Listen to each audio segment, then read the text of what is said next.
Hello sa inyo lahat. Kamusta po kayo? Ang summary sa John chapter 13. Sa John chapter 13 ay tinuruan tayo ni Lord Jesus na ang tunay na pagmamahal ay may kasamang kababaang loob, na kahandaang magpatawad at determinasyon maglingkod. Hindi ito basta salita lang, kundi gawa.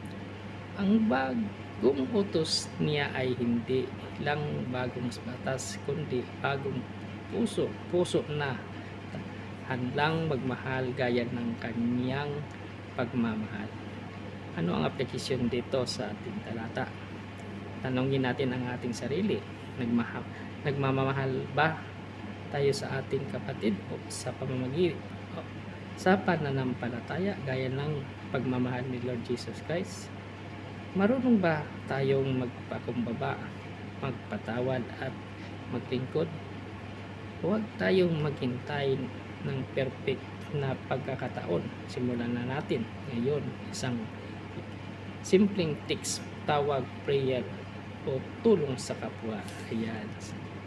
Salamat sa Diyos sa kanyang mga salita.